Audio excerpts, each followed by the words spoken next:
पहिल्यांदा भारत इतिहास संशोधन मंडळाच्या पाक्षिक सभेत तुम्हा सगळ्यांचे इतिहास सभेचं स्वागत आहे. आजच्या पाक्षिक सभेचे अध्यक्ष मंडळाचे विश्वस्त आणि ज्येष्ठ इतिहास संशोधक श्री मंदार लवाटे सर हे आहेत. आजचा जो विषय आहे तो तुमच्या समोर आता थोड्याच वेळात सुरू करतोय. दोन विषय आहेत आजचे मुख्यतः. सगळ्यात म्हणजे पहिला म्हणजे पुणे जिल्ह्यात म्हणजे मुळशीच्या जवळ जो घनगड आहे त्या किल्ल्यावर जी किल्ल्याची गडदेवता आहे गारजाई तिची स्थापना छत्रपती शिवाजी महाराजांनी केलेली आहे असा उल्लेख पत्र मला मागच्या महिन्यात सापडलं होतं. त्याचा इथे मी आढावा घेतो सगळ्या पत्राचा. आणि दुसरा विषय साष्टीचा यशवंतगड. साष्टी म्हणजे ठाणे प्रांत साष्टी देण्यापूर्वीच आपल्या मराठा कालखंडातल्या कागदपत्रांमधून जे नाव होते इथे पण एक यशवंतगड आहे. वास्तविक दोन यशवंतगड आपल्याला माहिती आहे. एक रेडीचा म्हणजे सिंधुदुर्ग किल्ल्याच्या इथला सिंधुदुर्ग तालुक्याच्या जिल्ह्यातला आणि दुसरा म्हणजे रत्नागिरी जिल्ह्यातला. पण अजून एक यशवंतगड म्हणजे तिसरा यशवंतगड आहे नावाचा किल्ला आहे. पण मग तो नेमका कोणता किल्ला त्या गोष्टीचा पण आपण इथे कागदपत्रांच्या आधारे आढावा घेऊया. आज 6 जून तारखेनुसार शिवराज्याभिषेक दिन. सर्व पहिल्यांदा छत्रपती श्री शिवाजी महाराजांच्या पवित्र स्मृतीस आणि रायगडच्या सिंहासनास मी अभिवादन करतो आणि आपण आजची पाक्षिक सभा सुरू करू. पुढे इथे तुम्हाला ज्यांचं फोटो दिसतोय ते आहेत माधव मोरेश्वर ओंकार. या पाक्षिक सभेची पार्श्वभूमी थोडीशी सांगतो. युजली कुठलीही पाक्षिक सभा म्हणजे ज्या पाक्षिक सभेमध्ये शोधनिबंध मांडतो आपण मंडळाच्या त्याच्यामागे काही दिवसांची मेहनत असते, काही महिन्यांची मेहनत असते. या पाक्षिक सभेचा संबंध डिरेक्टली 1962 सालामध्ये जातोय ते महत्वाचे आहे. आणि तो जातोय हे मंडळातले जे अनेक दिग्गज इतिहास संशोधक होऊन गेले त्यापैकी एक म्हणजे श्री ओंकार म्हणजेच माधव मोरेश्वर ओंकार. मी 2016 साली मंडळामध्ये जेव्हा होळी लिपी शिकायला मंदार सरांकडे सुरुवात केली. होळी लिपी शिकल्यानंतर आम्ही रोज इथे होळीच्या सरावासाठी यायचो. आमचे मित्र पण येते शेखर जोशी तोही असायचा आमचं. आम्ही ग्रुपनी बसायचो इथे त्या जुन्या खोल्या होत्या संशोधकांच्या इथे. तर साहजिकच आमच्यामध्ये हा प्रयत्न असायचा सराव करताना की कोणाला लवकरात लवकर जास्तीत जास्त चांगलं होळी वाचता येते. आणि मग त्यातून बोलता आणि काही प्रश्न पडले की आपल्या मंडळात कोण आहे ज्याला फक्त होळी येतो किंवा आजपर्यंत कोण आहे ते आम्हाला जी माहिती मिळाली सरांकडून. आणि आजपर्यंत अनेक वेळा इकडची ज्येष्ठ मंडळी आहेत मंडळात त्यातले हे नाव म्हणजे श्री माधव मोरेश्वर ओंकार.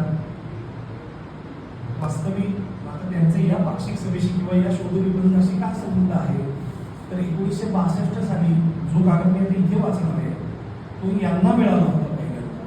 त्याची तारीखही सांगतो 23/1/1962. 23 जानेवारी 1962 रोजी त्यांना तो कागद मिळाला होता. त्यांनी त्याचं लिप्यांतर केलेलं आहे आणि त्याच्यावर मागे त्यांनी आणि ओंकार असं करून तारीख घातलेली आहे. आणि पूर्वी पण आत्ता जसं आम्ही पुणे पुरालेखागारामध्ये कुठला कागद मिळाल्यानंतर त्यांच्याकडे परमिशन मागतो की आम्हाला झेरॉक्स द्या आणि मग प्रकाशित करण्याची परवानगी द्या. तसं त्या काळामध्ये झेरॉक्स हा काही प्रकार नव्हता. टाईप करून देत असत. आजही अनेक कागदांमध्ये ह्याच्यातून मदतमधून ते कागद सापडतात टाईप केलेले. कारण परवानगीला दिले पण पुढे कागद आणि त्याचं हे घेऊनच नाही गेलेले. त्यावेळेस ते टाईप करून शिक्का मारून द्यायचे यस की हा इथला कागद आहे. झेरॉक्स वगैरे हा काही प्रकार नव्हता. सो त्यांनी तो टाईप केलेला कागदही तिथे मला मिळाला मूळ कागदांसोबत.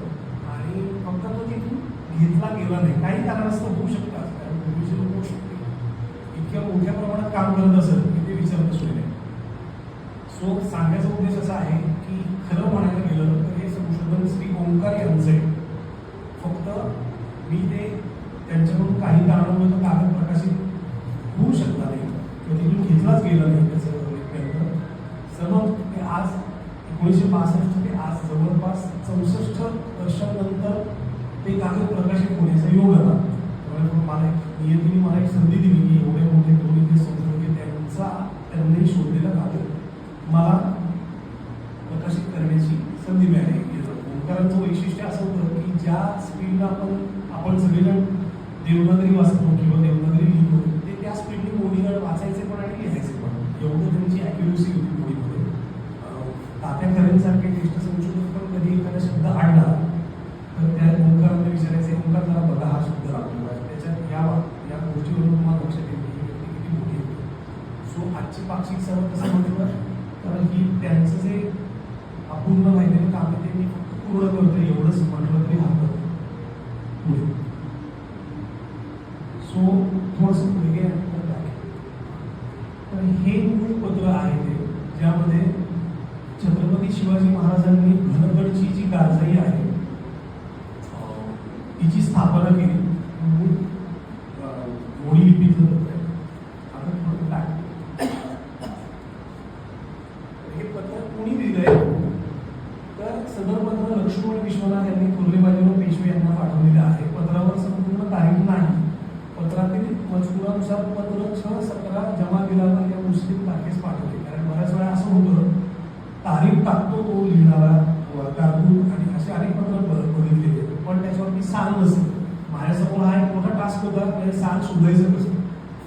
आता त्या पत्राचं वाचन करतो म्हणजे तो टास्क किती अवघड होता हेही समजेल.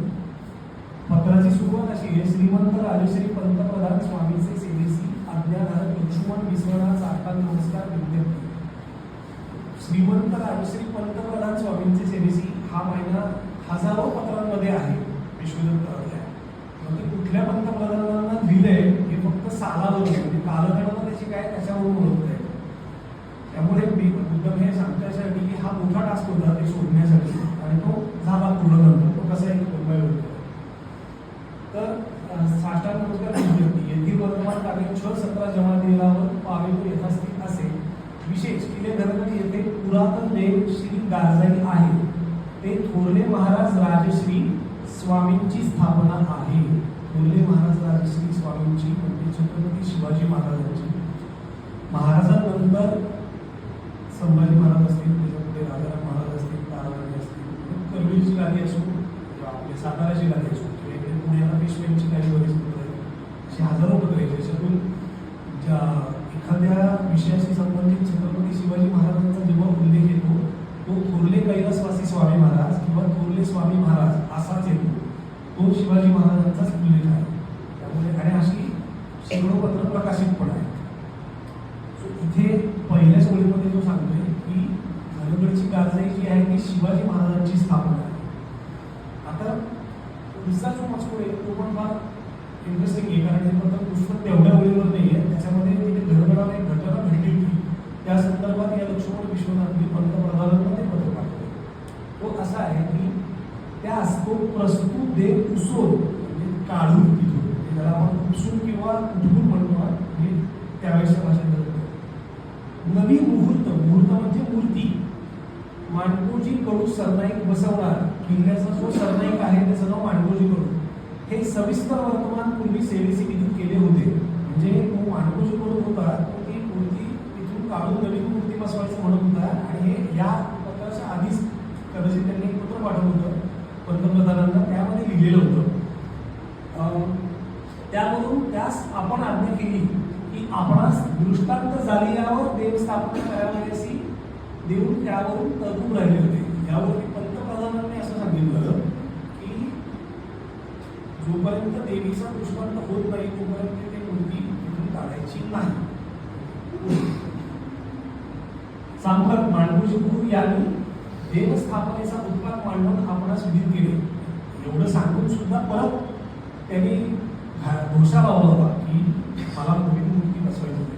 त्यावरून स्वामींनी किल्ले मजकुरास पत्र पाठवले. त्यावरून सर्व सेवेसी आले आहेत. सविस्तर वर्तमान गुरुवाचे निवेदन करतील त्याचा निर्माण करणार स्वामी समर्थ आहेत. त्यास देवस्थापना करणे असेल तर गावामध्ये करावी असे आहे. यामध्ये स्वामी खावंत आहेत. आज्ञाप्रमाणे सेवेसी शुल्क वय हे घेतले. त्या पत्र वाचल्यानंतर आपण जेव्हा त्याचं परीक्षण करतो ना परीक्षण सगळ्यात मगाशी म्हटलं त्याप्रमाणे की कोण पंतप्रधान हा प्रश्न होता माझ्यासमोर. पत्रात पूर्ण तारीख पण त्याचं उत्तर असं आहे की 1731-32 साली मांडगोजी कडू याची धनगडच्या सरनाईक पदावर नियुक्ती झाली होती. तशी नोंद पेशव्यांची जी रोजनिशी आहे त्याच्यामध्ये मला त्या सालची त्यामध्ये ती सापडली आणि जवळपास तो आणि त्याच वर्षामध्ये लक्ष्मण विश्वनाथ हाही धनगडचा दरंदार होता, म्हणजे अधिकारी होता. त्याचा उल्लेख आढळतो. त्या आता 31-32च्या आधी 30-31 सालात माणकोजीचे वडील तानाजी कडू हे किल्ल्याचे सरनाईक होते. आता हे ह्याचे वडील कशावर तर ते शाहू दत्तर रुमाल क्रमांक 5 मध्ये किल्ल्याच्या खाली भांबर्डा नावाचं गाव आहे धनगडचं, जे कोणी धनगडला गेले असेल त्यांना माहिती आहे. त्या धनगडच्या किल्ल्याच्या खाली भांबर्डे गावाची जी पाटलिकी आहे ती या कडू घराण्याकडे होती. त्याचा एक वाद होता. त्याचं निवाडपत्र थोरले छत्रपती सातारा यांनी 1737-38 मध्ये दिलेले. त्यामध्ये खाली लोकांच्या ज्या तक्रारी घेतल्या, म्हणजे माणकोजी कडू आणि त्यांचे दुसऱ्याचे पाटील होते दिघे म्हणून. त्यामध्ये त्याचं नाव आहे माणकोजी बिन तानाजी कडू. मला शोधताना हे मुद्दाम थोडंसं सांगितली प्रोसेस कशा असतात की नुसतं माणकोजी कडू वर्ग शोधायचा फार डिफिकल्ट. मग ते शोध घेत संधिकामध्ये त्याच्यामध्ये मग ती नावं घेत सगळ्यांना ते शाहू महाराजांचं पत्र सापडलं. त्यात कळलं की माणकोजी बिन तानाजी कडू म्हणजे हा त्याच्या वडिलांचं नाव तानाजी आहे. मग पेशव्यांच्या रोजनिशी बघितलं. पेशव्यांची रोजनिशी बघणं हा खूप डिफिकल्ट, इतर रुमालांपेक्षा अत्यंत कठीण गोष्ट आहे. एक रुमाल किंवा 3 ते 4 दिवस खातो. एवढ्या बारीक नोंदी असतात. कारण रोजची रोज काय घडलंय पुणे दरबारात किंवा पेशवे जिथं असतील गावात असतील तर गावात दुसरीकडे पुण्याच्या त्याची बारीक नोंदी असतात. ते शोधताना ते जवळपास 10-12 हजार कागद बघितल्यानंतर सगळा हा डेटा मिळाला की त्याच्यामध्ये लक्ष्मण विश्वनाथ आणि हा जो आहे माणकोजी कडू हा 31-32 सालात त्याची नेमणूक झाली आहे त्याच्या वडिलांच्या नंतर. आणि पुढे 34-35 सालामध्ये बापूजी कडू हा सरनाईक करावा लागला. म्हणजे थोडक्यात काय की सगळ्यांना आपण 31-32 ते 33-34 या 2 वर्षामध्ये हे पत्र एवढं कन्फर्म आहे. आणि पेशव्यांच्या रोजनिशीच याविषयीचा उल्लेख सापडलेला आहे. पुढे हे आधीचं मूळ पत्र होतं, मग असे वाचलं ते या पुढे हे पेशव्यांच्या रोजनिशीचे उल्लेख आहे.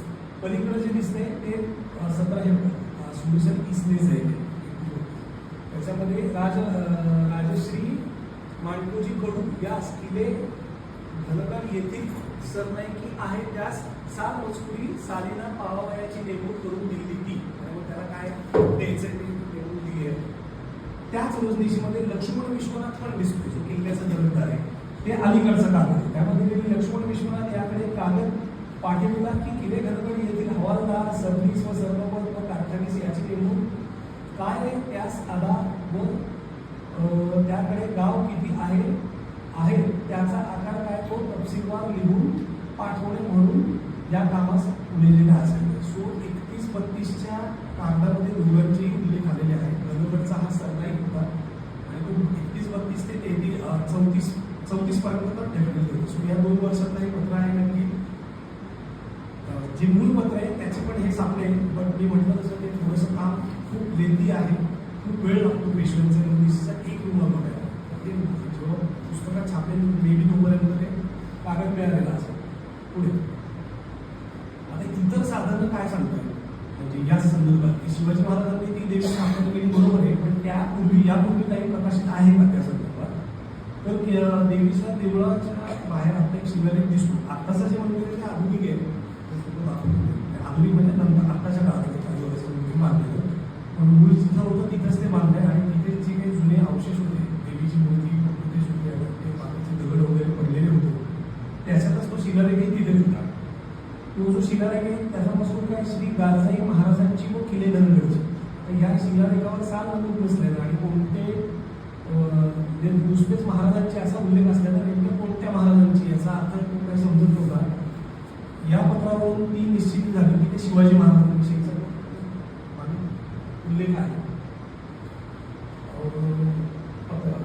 पत्र उत्तरकालीन आहे, परंतु ते अस्सल पत्र आहे, कारण ते पेशव्यांच्या रोजनिशीत पण त्याचा उल्लेख आलेला आहे. पेशवे दप्तरातलं अस्सल नंतरच्या काळात असणं तरी तो महत्वाचा पत्र आहे असं. आणि त्याला पूरक म्हटलं तर तो शिलालेख आणि पत्र एकमेकांना पूरक आहे असं आपण म्हटलं तरी चालेल की ते शिलालेखाचे महाराज कोण? शिवाजी महाराज. पुढे हा तो शिलालेख आहे.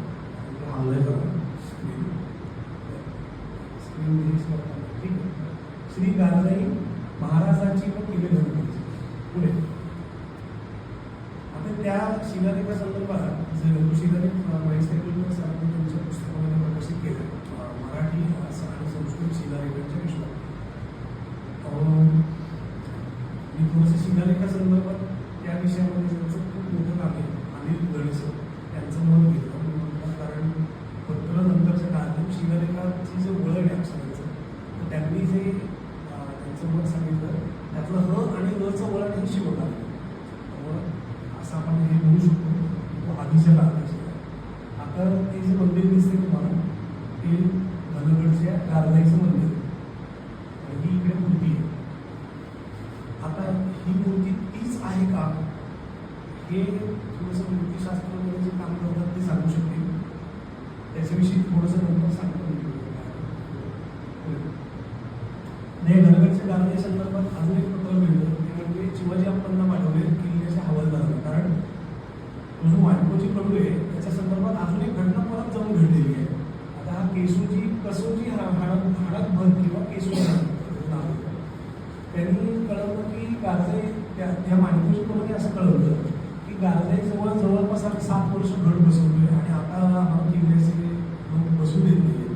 त्यावर त्या हवालदाराने असं लिहून कळवलंय शिवाजी अप्पांना की मागे एकदा त्याच्या बायकोनी मुलासाठी नवस बोलला होता देवीला की मला मुलगा होऊन दे मी तुझ्याजवळ बकऱ्यांची दावण तुला देईन. दावण म्हणजे एकाच वेळेस 4-5 बकरी एकापेक्षा जास्त बकरींची हे देणं आणि त्याच वर्षी तिनं घर पण बसवलं असं त्या पत्रामध्ये. पण पुढच्या वर्षीपासून आम्ही बसवू दिलेलं नाहीये तरी आता तुम्ही आणि त्यांनी तुम्हाला येऊन सांगितलं की आम्ही बसवू. कारण शिवाजी अप्पांनी त्याला असं विचारलंय की तुझं 7 वर्ष बसवतोय तर आता का तुम्ही असं नाही म्हणताय. तर मग त्याच्यात त्यांनी ही माहिती त्या पत्रात तुझं ते पत्र आहे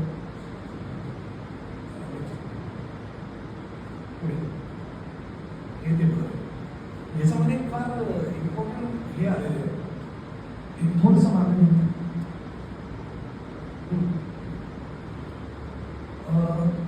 तो हवालदार असं सांगतोय की धनगडची गारजाई ही पाटणकीची नव्हे दिवाणची म्हणजे सरकारची आहे. जशी घोरपची घोराई घोरप म्हणजे सुधागड कोरीगडची कोराई तशीच धनगड ही गारजाई दिवाणातून म्हणजे सरकारातून पूजा फूलपत्री नैवेद्य साडी चोळी पूर्वापार चालत आहे.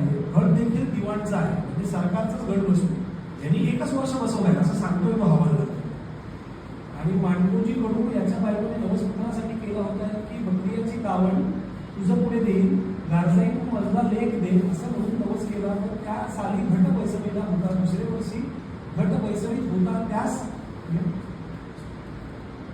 आम्ही बैसू दिला नाही. त्या बागायत कजया वाढत चालला त्यावेळी निवाडा करणार स्वामी समर्थ आहे. सेवेची शुल्क होय हे विज्ञप्ती. सो माणकोजी कडून ते गारजाई संदर्भामध्ये 2-3 वेळा ते परिस्थिती काही झालेले त्या सगळ्या घटना या दोन्ही पत्रांमध्ये येतात. नेक्स्ट हे ते पत्र आहे महत्वाचं हे आहे. मगाशी म्हटलं तसं ही दोन्ही पत्र ओंकारातच मिळाली आणि ती एकाच ठिकाणी होती.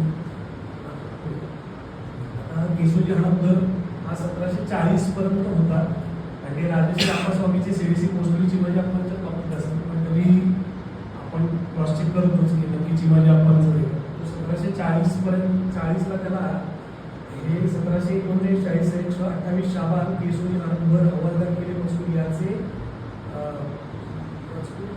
युद्धपणे जाणे किलाचे अलंग सोबत झाले पाहिजे याचकरिता त्याचे पुत्र याचे हातून सेवा घेऊन मार मिळेस खाली उतरावयासी आज्ञा केली असे म्हणून किल्ले मजकुरास पत्र 1. 1739ला तो म्हातारा झाल्यामुळे तेव्हा किल्ल्यावरून त्याला थोडक्यात निवृत्ती दिली आणि त्याच्या मुलाला सेवेत घ्यावा असं पत्र हे पेशव्यांकडनं गेलेलं आहे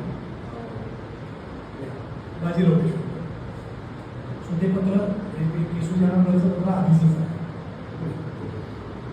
धनगडचा जरा इतिहास बघितला तर 1647 साली शिवाजी महाराजांच्या सांगण्यावरून दादाजी मुंबईवरून धमाला देशमुखांकडे धमाला देशमुख आदिलशाही तर्फे त्या किल्ल्याचा कारभार करत होते.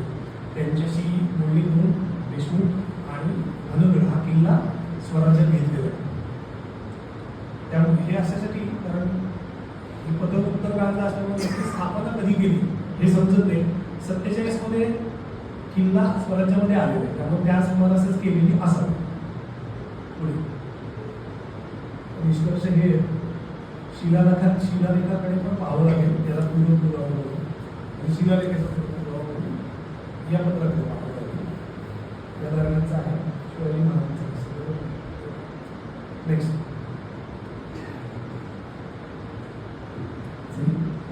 संदर्भ आहे. पुढे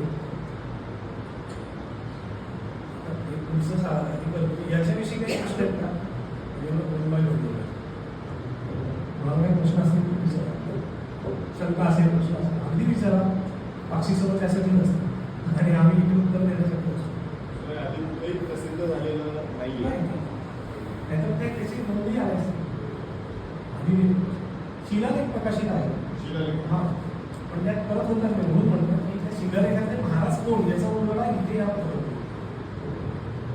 गारजाईला जे काही नवरात्रीमध्ये जो काही नैवेद्य होतात त्याचे काय उल्लेख आलेले आहेत का? म्हणजे मांसाहारी होता, शाकाहारी होता? नाही, तेही नाही उल्लेख करत. पण युजली आपल्याकडे किल्ल्यांचे मी आता हजारो पाठवत असते, तर दसऱ्याच्या दिवशी बकरा आहेच नाही. देवीला आणि मोस्टली या सगळ्या ज्या देवता आहेत ह्या महिषासूर मर्दिनी या रूपातल्याच आहे. तर मी ते मूर्त्या दाखवतो शेवटी सगळ्यामध्ये. तर आता मूर्तीच असतात हा माझा विषय आहे. ते एकंदरीत एक चांगली मुलगी श्रीकांत बदल त्यांच्याशी मी या मुद्द्याविषयी जरा बोललो होतो. त्यांनी मला 2-3 मुद्दे सांगितले, ते मग शेवटी सांगतो सगळे, कारण फोटो मी शेवटी ठेवले होते. तर असं आहे. पण किल्ल्यावरती दसऱ्याला तो कंपल्सरी ती बकरी असायची. हे नुसतं देवीलाच नाही, इनफॅक्ट कुठल्याही देवीची जत्रा किल्ल्यावर केली. आणि रायगडची शिरकाई म्हणा, रायगडची शिरकाईची तर मी एक नोंदच प्रकाशित केली आहे. मला वाटतं 1797ला महादरवाजाच्या वरचा हौद फुटला आणि ते पाणी महादरवाजात आलं. रात्रीचा आल्यामुळे दरवाजा बंद होता आणि त्या खालच्या मोडीतून पण जाईना. त्यामुळे तिथल्या लोकांनी देवीला नवस केला की हे पाणी जाऊ दे, तुला एक बकरं देऊ. असं नवसच आहे आणि पाणी गेलं. यातला श्रद्धेचा किंवा याचा भाग आपण नंतर घेऊया, पण बकरं वगैरे कॉमनली देत होते. सर, तुम्ही मगाशी उल्लेख केलात या देवीबद्दल सांगताना की घनगडावर ही गिरजाई देवी आहे, त्याच पद्धतीने कोराईगडावर कोरलाई आहे आणि तिकडे बोरपाई आहे. तर एकूण त्या भागात किंवा मी माळवातला असल्यामुळे आमच्याकडे वाघजाई आहे. तर ह्या देव्या म्हणजे ते गाव, ते ठिकाण आणि तिथली ती आई हा एक प्रघात आहे. किल्ल्याचीच आहे. कारण ह्याच्याविषयी मला आठवत नाही, म्हणून कुठेतरी वाचलं होतं गारजेविषयी की असं की मला एक्झॅक्ट लक्षात येते की ती किल्ल्याची देवता मानावी का. ती किल्ल्याची गडदेवताच आहे. ती माचीवर असल्याचा क्लिअर उल्लेख आहे. किल्ल्याच्या दरवाजा खाली माचीवर देवीचे ठिकाण आहे असं स्पष्ट उल्लेख होतो. त्याचा अर्थ किल्ल्याचीच देवता आहे. घनगडची ह्या पत्रात तर ते क्लिअरच झालं. त्याची घनगडी गारजाई म्हणजे ती गडदेवताच आहे. कारण किल्ल्याच्या कागदपत्रांमधून केवळ किल्ल्यावरच्याच नव्हे तर कधी कधी घेऱ्यातली देवस्थानं किंवा खाली एखादं गाव असेल त्या गावातील देवस्थानांची व्यवस्था पण किल्ल्यावरून होत असे. अशा खूप नोंदी येतात. म्हणजे भाग 2 मध्ये येतील माझ्या, पण तिला गडदेवताच म्हणणं योग्य आहे. आणि ते पत्रातच आले, मी म्हणणार ऑलरेडी पत्रात आले ते गोष्ट.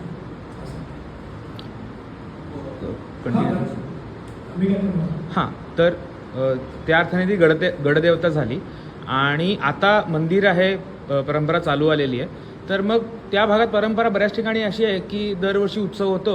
जर डोंगरावर असेल, कुठल्या डोंगरावर किंवा किल्ल्यावर असेल, तर गावाची मंडळी खाली एक देवीचं मंदिर असतं, तिथून ती यात्रा घेऊन, पालखी घेऊन वर्षात एकदा जातात.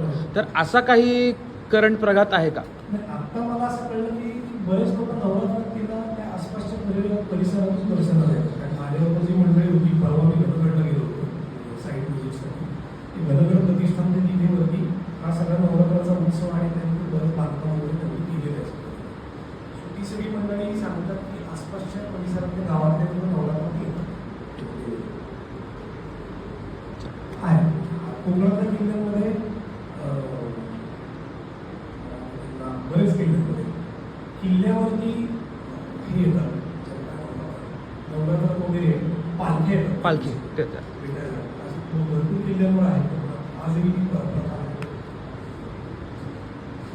साईट व्हिजिटला गेलेला असताना याच्याबद्दल काही रेफरन्स मिळाला का? तेव्हापासून चालू झाली काही प्रथा किंवा ते लोकांशी बोलताना म्हणजे कसली प्रथा? ते लोकांशी बोलताना हां. की अजून काही तिथे प्रथा आहेत का?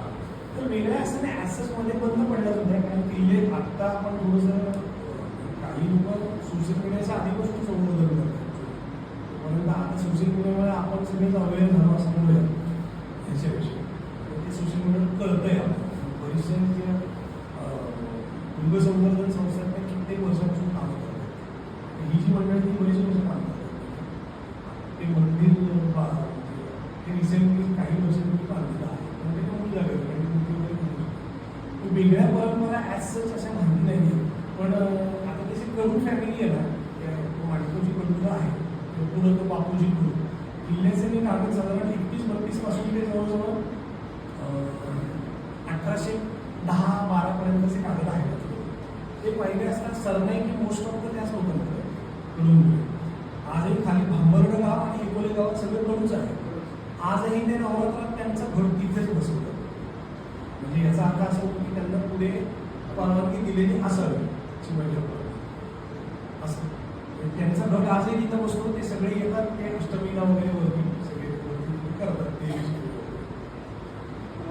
शिवाजी महाराजांनी स्थापना केली तर त्याला नॉर्मल स्थापना केल्यानंतर नेमणुका त्याच्या प्रघात असतो त्याच्याकडे नेमणूक ते आहे शिवकालीन कागद नाही सापडत आपण ह्याच्यावरनं कारण शिवकालीन कागद संभाजी महाराजांकडे दुवारी काढत होती बरोबर आपण शिवकाळ साधारण राजाराम महाराजांपर्यंत पण आता काय आहे की पुढं घरामध्ये पुढं शिवकालीन जी काही कागद होते आपल्याला माहिती की शिवाजी महाराजांचं रायगडचं दप्तर तसं काही राहिलंच नाही कुठे नाही जी बाहेर पाठवलेली प्रथम त्याच्यावर जी काही आज अक्षर प्रकाशित होतं एखादा मध्ये आले कुठला तरी कागद मिळू शकतो पेशवे काळातल्या अनेक कागद किंवा शाहू महाराजांपासून धरले शिवकाळाशी संबंधित अनेक डेटा येतो की जसं तुम्हाला बघतो शाहू महाराजांनी अनेक लोकांना त्यांची वदनं तुम्हाला करून दिली किंवा देवस्थानाची शाहू महाराजांचं सूची बघितली तरी कळतं याच्या संदर्भात आत्तापर्यंत तरी माझ्या पाहण्यात असं काही आलेलं नाही मी आत्ताची सांगलेली 31-32 पासूनची सगळी प्रथा पुढची आता काय सांगतो किल्ल्यांच्या देवस्थानांबाबत काय आहे की किल्ला जेव्हा घेतला जातो दुसरीकडे किंवा किल्ला नवीन तरी स्थापन ती ऑलरेडी नेमणूक त्यात करून दिली जातेच समजा तो कॅरी फॉरवर्ड ती ऑपअप होते फक्त त्यामध्ये कमी जास्त जर काही केलं म्हणजे त्याची नेमणूक किंवा मध्ये कधी खंड पडला असेल तर अशा मी खूप नोंदी वाचलेल्या आहेत किल्ल्यांच्या बाबतीत की मध्ये समजा किल्ला दुसऱ्या कोणाकडे गेला उत्तर कोकणचा विचार केला तर सिद्धीकडे जर किल्ला गेला तो परत आल्यानंतर मी सांगतो तळागड घोसाळगड वगैरे मधल्या काळात नव्हते आपल्याकडे आल्यानंतर मध्ये खंड पडला आहे मग ते परत चालू होते किंवा तो मंदिरगड जो आहे तो काही काळ तिथे कोळ्यांची बंड झाली कोळ्यांकडे होतं मध्ये किल्ला जवळजवळ 1-1.5 वर्ष कोसळा पडला होता आणि तो कसा वसवला वगैरे त्याच्यामध्ये डिटेल कागद मिळाले त्यामध्ये पहिले काय करतात ते देवस्थानांची व्यवस्था होता कारण देव जी असतं तिथलं देवस्थान देवी असं काय असं ती समोर नवरात्र बसवणं गोंधळ घालणं आणि ते कागदातून असे पण उल्लेख येतात की मध्ये खंड पडल्यामुळे लोकांना उपद्रव व्हायला लागला लोक आजारी पडायला लागले मग जत्रा करून पुन्हा नवरात्र बसवले असे खूपसे उल्लेख तर किल्ला बसवताना इतर नेमणुकांप्रमाणे देवस्थानांची नेमणूक ही म्हणजे बाय डिफॉल्टच असते त्यात काही नाही तो सेक्शन कागदपत्रामध्ये तो सेक्शन वेगळाच असतो फेरीच उशाईला म्हणजे पगारा व्यतिरिक्त जो खर्च आहे किल्ल्याचा त्यामध्ये देवस्थानांचा खर्च आहे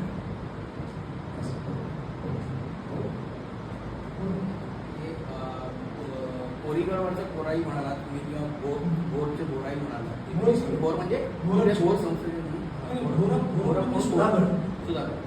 सुधागडची बोराई म्हणाला बोरमुळे तसं मग ह्याचं नाव हे कसं पडलं याच्यातले काही आहे आता गारजाई किंवा अजून एक म्हणजे आम्ही असं त्याचं एक हे करत होतो तर ढाक बहिणी आहे ना आपण तर ते आपल्याला एवढंच माहिती आहे तो ढाक बहिणी तो काय आहे ते सांगतो होता राजमाची किल्ल्यावरचा भैरव दरवर्षी रुसून ढाकेच जात होता अशी नोंद देते ढाक बहिणीला तुम्ही केला असाल बरेच तर राजमाची किल्ल्यावरचा भैरव तिथं रुसून गेल्यावर तिथं जाताना असतं का तो भैरव रुसून गेल्यावरती किल्ल्यावरचे लोक जायचे गुरु वगैरे आणि त्याचा खर्चाची नोंदी होता की भैरव रुसून ढाकास गाराईकडे गेला तर त्या देवीचं नाव गाराई असेल गाराई ते काही सिल्वर आहे का त्याच्यावर मी काही कन्फ्युजन होत नाही पण सांगतोय साधारण त्या भागामध्ये गारजाई किंवा काळाई अशी ती देवस्थानाची नावं आहेत.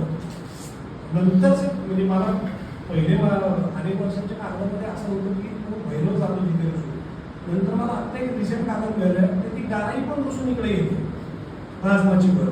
मग तिचा रुसवा काढण्यासाठी त्या तिथल्या खालच्या गावांचे पाटील वगैरे यायचे, इथं जत्रा करायची आणि तिला घेऊन जायची अशी पद्धत. आता ती रुसून येते म्हणजे नक्की काय होतं ते काय अजून मला कळलं नाही आहे. ते काय पुरवठा देत होते किंवा काय काय त्या नाही होते. पण राजमाची किल्ल्याचं दरवर्षीच्या ह्याच्यातून आहे की ढाकची जी जत्रा आज होते, ढाक बहिणी म्हणजे मूळचा तो भैरव तिथं जातो त्या काळात आणि ती जत्रा तिथं होती असे ते म्हणते. ती म्हणजे मी म्हणले की नावाची उत्पत्ती कशी झाली त्याचा काही म्हणजे प्रेफरन्स नाही आहे. त्याला थोडंसं मावळत फिरून किंवा तिथं लोकल काही कथा आहेत का लौकिक कथा ते बघावं. आदिलशाही काळात जेव्हा धनगड आदिलशहाकडे होता तेव्हा गारजाईची अवस्था काय होती? गारजाई होती का नाही हे माहिती नाही. कारण आता पत्र काय सांगते शिवाजी महाराजांची स्थापना आहे. पूर्ण क्लिअरिटी येत नाही. याचे टप्पे मी याच्याकडे आता बघताना असं बघतो की जो शिलालेख आहे तो सांगतो महाराजांची, तो पहिला. महाराज हे कोण समजलं नव्हतं. ह्या पत्रामध्ये पुढची एक स्टेप आपण पुढे गेलो की ते शिवाजी महाराजांनी कधी केली, कोणत्या वर्षी केली केलं. पण आता जर बाकीचं सगळं बघितलं तर 47-48च्या दरम्यान गड आपल्याकडे आहे ती त्यानंतरच केली असेल. स्थापना केली याचा अर्थ तोच होतो. हा असं पण त्याच्यातील प्राथमिक प्रायमरी हे स्टेटमेंट करू शकतो. आधीच्या काळात असेल नसेल नाही आणि असं वाटत नाही मला काय. कारण देवगिरीचे कागद किंवा इथं कुठल्याही किल्ल्यांचं बघितले किल्ले त्यांच्याकडे गेल्यानंतर देवस्थानांची विटंबना किंवा हेळसांडच होते. ते असं होत नाही की ते लोक काहीतरी घेतलं असं काही नसतं. कागदोपरी नाही दिलं. देवगिरीचं तर मंदिर काढली गेली ती नानासाहेब पेशवेंनी काढली सगळे काढायला लावले. खूप वरती त्यांनी गणपती काढला होता हेमाद्री पंडिताच्या काळात. आणि तिथे काय साकडे सुलतान नावाचा एक पीर बसवला होता. नानासाहेबांनी किल्ला मागे घ्यायचा, याला पहिले पैसे पाठवले 10,000 रुपये. साकडे सुलतान काढला आणि तिथे परत संकट विनायक बसवलाय. त्याची कागदच आहे त्यात काय वेगळं नाही सांगत. आणि 4 शंकराची मंदिर आहेत. उत्तरेश्वर, आनंदेश्वर, पाताळेश्वर आणि अजून एक कुठलं. ती मंदिरं जमिनी खाली होती ती सगळी काढली. नागेश्वर आणि ती काढली होती त्यांची पुनर्स्थापना केली. त्यातले 2 शंकर हे 60ला किल्ला हा ताब्यात आला. 62 साली 2 वर्षांनी किल्ल्यावर काहीतरी काम चालू असताना ते 2 शंकराचे मंदिर झाले असं. सो मला असं वाटत नाही की ते लोक काही आपल्या देवांचं का करतो. गारजाईचं एक मंदिर आहे किल्ल्यावर, ओके, ते शिवाजी महाराजांनी स्थापना केली. त्या व्यतिरिक्त किल्ल्यावर अजून काही मंदिरं आहेत का, विशेषतः देव? शंकराचं आहे एक शिवाचं मंदिर येतो. गड देवांना 2च येतात. एक येतात एक ती गारजाई येते. दुसरा जो शंकर आहे हे फार इंटरेस्टिंग आहे. आपल्याकडे बघा आजही आपण बघतो नावं बदलणं असतं देवस्थानांची की कालोखात नावं बदलतात. पर्पजफुली कोण करत नाही. पण मध्ये जसं हे म्हणत होते की मध्ये जर त्या देवस्थानाकडे दुर्लक्ष झालं आणि अचानक काही वर्षांनी परत त्या देवाकडे गेलं तर त्याचं नाव मनासारखं ठेवलं जातं. 39-40चे जे धनगडचे पेपर आहे त्याच्यामध्ये 3-4 काळेबंधक ते नाव वाचतं. त्या शंकराचं नाव होतं धानेश्वर महादेव. धानेश्वर किंवा धान्येश्वर महादेव. आमचे मित्र आहेत कोकणी घराण्यांपैकीच आहेत आपले केदारजी कोकणी. तर त्या मावळातल्या त्या भागामध्ये बऱ्याच गावांचा जो महादेव आहे त्याचं नाव धान्येश्वर महादेव आहे. मग तसं ते नाव आहे का माहीत नाही. पुढे इसवी सन 1765 नंतरचे जे डॉक्युमेंट्स आहेत धनगडचे त्याच्यामध्ये अचानक मग बनेश्वर झालाय. धानेश्वरचं बनेश्वर झालंय असे दोन्ही. पण पुढे मग कंटिन्यू बनेश्वरच येते. पण आधीच्या काळात धानेश्वर असेल. एका ताळेबंदात त्या आता अजून एक मुद्दा खरं तो आमचा विषय नाही पण ते मुद्दा सांगतो. त्याला धनगड म्हणणं पण चालू झालं तुम्हाला तिथं आहे हे सांगतो. धनगड नाही धनगडच आहे. एका ताळेबंदात सर ते तो घचा फक्त तो घ केलाय पण मोडीतला घ खाली त्याला पाय नसतो खाली तो असा असतो जी मोडीची गेली. त्यामुळे ते काय म्हणतो ना की रायटिंग मिस्टेक किंवा त्यांनी ती लपेटी मारलेली असावी. धनगड असा एकच ताळेबंद झालेला आहे टायटलमध्ये पण तो लपेटी मारल्यामुळे आलेला असावा. त्याचं नाव धनगडच आहे. कारण मग ते धनगड आणि धनेश्वर वगैरे असं पण चालू झालं होतं तिथे. आता त्याचं करण नाव आता जी मंडळी काम करतात त्यांना किल्ल्याच्या देवस्थानांचं असं फारसं काही बाहेर नव्हतंच. त्यामुळे ते आपण त्यांनी धनगडचा म्हणून धनेश्वर असं परवा जेव्हा मी त्यांच्याशी बोललो ते माणसं तुमचे कागद आले आम्ही तुमच्या याच्यावर ते देऊन त्याचं नाव जे काय आहे ते दोन्ही द्या म्हणतो. पूर्वी या सालातल्या कागदामध्ये हे नाव येतं आणि या तुमच्या कागदात धनेश्वर मला असं दोन्ही जे डॉक्युमेंट सांगतात तेवढं द्या. तो महादेव जो आहे तो आहे धनेश्वर धनेश्वर किंवा धनेश्वर आता त्याचं नाव वेगळं आहे चांगलं ते मंदिर आहे ॲज इट इज. इनफॅक्ट बऱ्याच वेळा डॉक्युमेंट्स आहे ना स्थाननिश्चिती करताना फार महत्त्वाचं ठरतात. बऱ्याच किल्ल्यांमध्ये आता देवस्थानच नाही आहे दिसत नाही किंवा ती सदर उपयोगी काय होते डॉक्युमेंटमध्ये अशा गोष्टी येतात की ज्याच्यावर स्थाननिश्चिती करता येते. जसं की गारजेविषयी आहे किल्ल्याच्या दरवाजाच्या खाली माचीवरती आहे तर आजही ती तशीच आहे. जे कोण घरकडे गेले असतील त्यांना माहिती असेल वरचा दरवाजा आहे खाली आहे ते खालीच आहे तिथे. इनफॅक्ट मी परवा नारायणगडचे कागद वाचतोय त्याच्यामध्ये कारकून जर इलॅबरेट करणारा असेल किंवा न कंटाळणारा असेल ना तर तो मस्त लिहितो किल्ल्याचे कागद. त्यांनी लिहिले नारायणगडचे कारकून 1802 सालचे आहे. आधीच्या डॉक्युमेंट्समध्ये ते येत नाही. तो लिहितो किल्ल्याच्या पश्चिमेकडे बाले किल्ल्यावर हस्ता भवानीचे मंदिर आहे. आजही जर जे लोक तिथे जातात किल्ल्यावर त्यांना हे मंदिर म्हणून आजही ते त्याच ठिकाणी आहे का हे चेक करता येईल. ओके. दुसरं किल्ल्याच्या सदरेच्या पुढ्यात म्हणजे पुढच्या बाजूला श्री गणपती श्री महादेव आणि हनुमंताचे मंदिर आहे असं पण होते. किल्ल्याची सदरही तुम्हाला मेबी आज माहिती असेल आणि समजा तिथे मंदिर नसेल तर पुढे शोधता येईल तिथे काही शोधून काही काय अवशेष मिळतात ते. नंतर तो सांगतो किल्ल्याच्या सदरेच्या पश्चिमेकडे मसोबा आहे. किल्ल्याच्या उत्तरेकडे आडसराच्या पाठीला आडसराजवळ आता आडसर का अर्थानं वापरले मी शब्दकोशात पाहिलं नाही. तिथे मुंजोबाचे स्थान आहे त्याची समाराधना करावी लागते. आडसर कदाचित हा दरवाजा वगैरे त्या बाजूला असावा.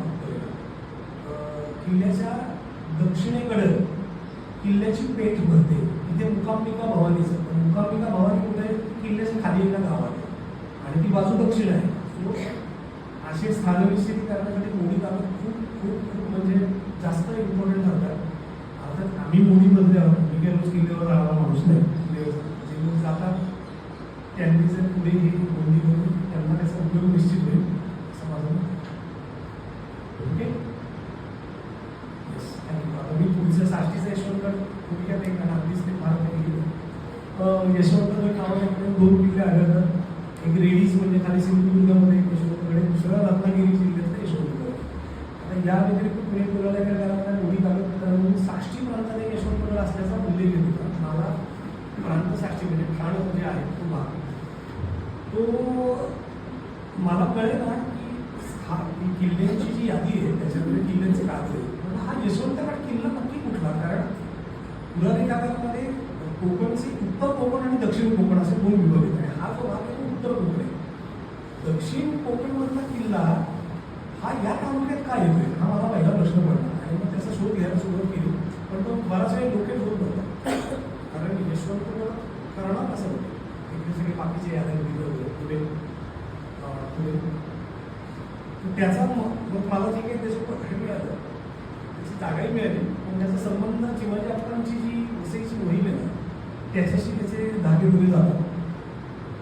1739 त्यामध्ये 9 जानेवारीला त्यामध्ये जो दरम्यान घटनाक्रम घेतला म्हणजे कसं कसं ते कुठला भाग जिंकत गेले आणि वसईला गेला. तर त्याच्याविषयी येणं केळकरांचं वसईची मोहीम आहे अतिशय सुंदर पुस्तक आहे. ते तुम्ही डिटेलमध्ये वाचा हे मुद्दाम सांगतो कारण मोहिमे संदर्भात प्रश्न विचारायचं म्हणून माहीम 9 जानेवारीला घेतलंय. 10 जानेवारीला केळल्याचा कोट आणि शिरगाव घेतलं. 24ला तारापूर घेतलंय तारापूरचा कोट.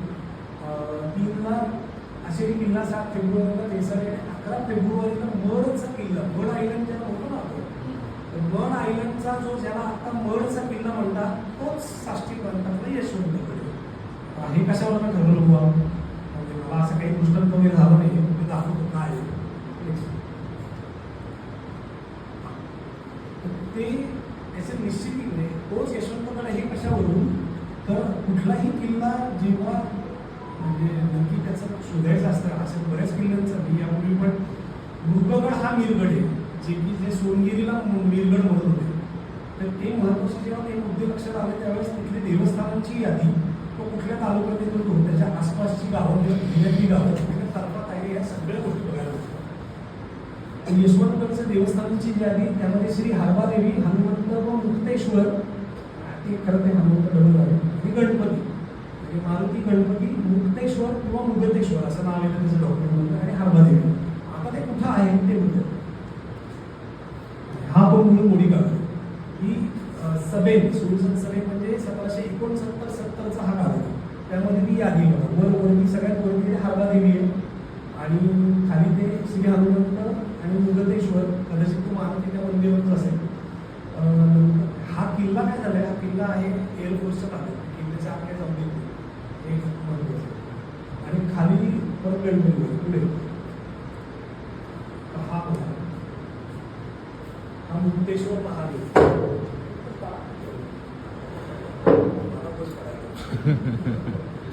त्याला आता बोलीभाषेत किल्लेश्वर महादेव पण म्हणतात कारण गड आयलंडमध्ये हा किल्ला म्हणून तो किल्लेश्वर महादेव पण तो मुगतेश्वर महादेव वर हरबादेवी आहे आणि हा तो मध्ये दिसतोय तुम्हाला दिसतोय ना राऊंडअप केलेला तो किल्ला आपला मडचा किल्ला.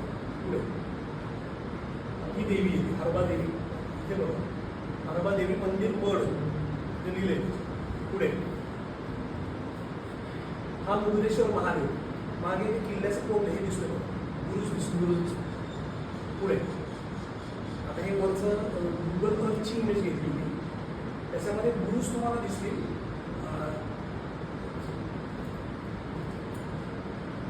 1, 2, 3, 4, 5 आणि 6 पुढे किल्ल्यावर इमारती काय होत्या याची पण माहिती कोणी कागदपत्रांमधून मिळेल. प्रत्येक किल्ल्यावरच्या इमारतींची यादी आहे. त्यामध्ये किल्ल्यात एकूण 3 सदर होत्या. सुभाची सदर म्हणजे प्रांताची सदर बाले किल्ला आणि दिवाणवाडा वगैरे असे उल्लेख आहे. पुढे दरवाजा 4 पडकोटचा दरवाजा चिलखत दरवाजा बाले किल्ल्याचा दरवाजा दिंडी पडकोट आणि पडकोटच्या दरवाजाची जी छोटी दिंडी आहे त्याचा पण दरवाजा या सदरखालीच उल्लेख आहे. आता बुरुज बघूयात 6 गणेश बुरुज भवानी बुरुज सज्जा बुरुज सूर्या बुरुज मंदार बुरुज आणि धनुचक्र बुरुज. 6 बुरुज इथे पडतात तिथे 6 बुरुज. किल्ल्यामध्ये कोठीकर होतं किल्ल्यामध्ये बंदुका आणि चेंजाला बनवण्याचा कारखाना पण होता. त्याचे कागद भरपूर आहे ते माझ्या पुढच्या ह्याच्याने दिली पण तर हा जो आहे तो यशवंतगड आणि हा साष्टी प्रांताचं जर त्या काळातलं हे बघितलं तर मड हे ते अगदी त्याच्या टोकावर येतं. रियासत खंड 3 त्याच्यामध्ये साष्टी प्रांताचं वर्णन केलेलं आहे दिलेलं आहे. त्यामध्ये मड साष्टी प्रांताच्या टोकावर येतं. नेक्स्ट मड हाच यशवंतगड हे असं लिखित आत्ता नाही सापडलेलं. आपण देवस्थानाने याच्यामधलं सगळ्या हे केलेलं आहे. कदाचित मराठ्यांनी किल्ल्याचं नाव हे किल्ला जिंकल्यावर ठेवलेलं असावं. मडच्या पोटाची जी लढाई आहे मड पोटावर जो किल्ला आहे त्याची जी लढाई झाली त्याची सगळे इन डिटेल्स यद केळकरांच्या वसईची जी मोहीम आहे त्याच्यामध्ये ते युद्धाची डिटेलमध्ये माहिती दिलेली आहे. आता उंदेरी 1760ला पहिल्यांदा आलेलं आहे. सिद्धीकडनं उंदेरी घेतला त्याच्या पुढच्या पहिलं वर्षाचा कागद सोडला त्याच्या पुढच्या वर्षीच्या सगळ्या कागद उंदेरी उर्फ जयदुर्ग असं क्लिअर आहे. सो काही वेळेस येतं काही वेळेस नाही आहे. हे बहुधा उंदेरीवर जय मिळवला किंवा उंदेरी स्वराज्य घेतला त्यामुळे हे ठेवलेलं असावं.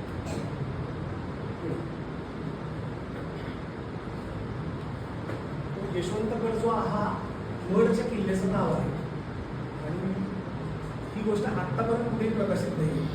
मडचा किल्ला सगळ्यांना माहिती आहे पण आता ते किल्ल्याच्या आतमध्ये जाता येत नाही कारण तो एअरफोर्सच्या ताब्यात आहे. असं आहे. 2 विषय आपण माहिती तुला काय ते हे क्लिअर करतो. मला अजून मडला मी गेलो नाही मी जाणार आहे पण तिथे माझे सगळे मुंबईचे सगळे मित्रांनी गोष्टी सांगितलेल्या पण डॅम शुअर तुमचा आहे दुसरा यशवंतगड म्हणून असं आणि तो समुद्रकिनारीच आहे मुळामध्ये त्याच्या तिथे जहाजं वगैरे ते किल्ल्याच्यासाठी होतीच हे पण आहेत म्हणजे आता तर पुस्तकं देते म्हणजे आपल्या आरमानगरची काही जहाज नेव्हीनगर आहे मला नेव्हीनगर आणि ते मड ते मड आयलंड जो आहे मी गुगल अर्थवर गेला खूप डिटेलमध्ये माहिती मग अशी ते मुद्द्यांचं मी एक सांगत होतो जे फोटो जे आले ते कुठे मिळाले गुगलवर. गुगलवरच वर मिळते. अच्छा. आणि काही आमचे तिथे राहतात मुंबईचे माझे मित्र आहेत. पुढे पुढे पुढे आहे. हां, मी मगाशी ते मूर्तीचा विषय चालला होता तो हा आहे गणगडचा. ते गणगड वरती अजून एक मूर्ती आहे ती इकडे आहे बघा. ही पण महिषासूर मूर्तीच आहे आणि तुम्ही जरा जास्त देखील आणि व्यवस्थित आहे. तिला हे आत्ताचं आहे असं वाघजाई म्हणतात. ती वाघजाई नाही आहे, वाघावर वगैरे नाही आहे आणि ती आहे ही मूर्ती. आता हा प्रश्न आहे तुम्हाला कदाचित ही यातली जुनी कोणती आहे शिवकांतल्या आपण जर असं विचार करत गेलो पण ते सांगता येणं वाईट अवघड आहे. कारण 2-3 प्रश्न कागदपत्रांवर तो उपस्थित होता. ते असेल की त्या मांडकोची कोणून जी मूर्ती बसवायची होती दुसरी त्यांनी जी बनवली होती कदाचित त्यातली ही एक असू शकते. कारण मूर्ती बदलण्याचा पुढच्या कुठल्याही गणपतीचे सगळे कागद निघून जातात. मूर्ती परत नव्यानं बसवली असं काही कुठलेही कागद आले नाही आहे. त्यामुळे विचार करता कदाचित हीच मूर्ती असावी. पण परत एक आहे की ते मूर्तीशास्त्राचा जे अभ्यास करतात ते जास्त याच्यामध्ये या संदर्भांचा घेऊन प्रकाश पाडू शकतो. ओके, असं ती आत्ता मंदिरात आहे. वर ठेवली एका हो बरोबर तिथे रिव्हरच्या बाजूला तिला वाघजाई म्हणतात ते आता. पण ती वाघजाई नाही आहे. त्याच्यामुळे वाघजाईचं काहीच वाघ वगैरे काही नाही. तो महिषासूर असा धरलाय हे मला खरंच कळत नाही. डॉक्टर श्रीकांत प्रधानांनी ते मला सांगितलं ते काय मूर्तीचं इव्हन त्यांनी मला 2-3 गोष्टी पण सांगितल्या त्या मूर्तीविषयी.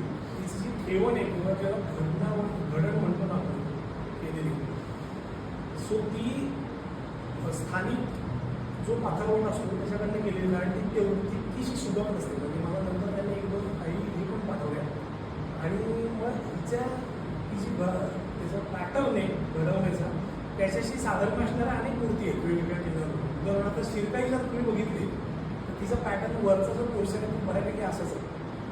सो त्यामुळे ही कदाचित ती असू शकते. पण मी पुन्हा सांगतो मी काय तर तज्ञ नाही किंवा त्याचं काय कळत नाही किंवा उगाच काहीतरी मी त्यातली हे करणार नाही. ओके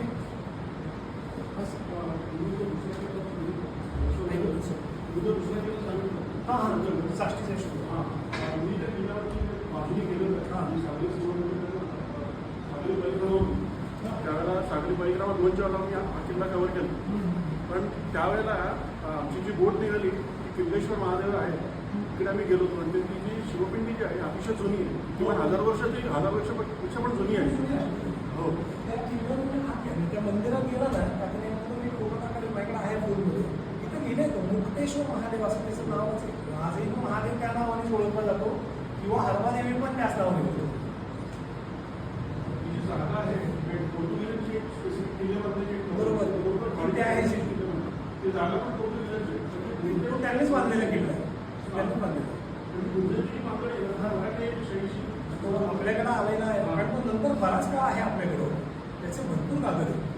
ते कन्फ्युजन त्यामुळेच झालं होतं मला. म्हणजे यशवंत खाली दिसतं कारण तिकडची देवस्थानं वेगळी. मग मी ते पहिले चेक केलं की देवस्थानं कुठली दिसतात. आणि मी त्या निलगड आणि मुलगडच्या वेळेस मला तो अनुभव होता की तालुका वेगळा पडला आहे देवस्थानं वेगळी दिसतात. आणि मग ते शोध घेता लक्षात आलं की मुलगड आणि निलगडचे जे कागद आहेत या 2 नावांनी त्याची देवस्थानं सेम दिसतात अधिकारी सेम दिसतात किल्ल्याची घिऱ्यातली गावही तीच दिसतात. त्याच्यावरनं मला कळलं की हा मृगगड हा निलगड आहे ना की सोनगिरी पेणमधला सोनगिरी.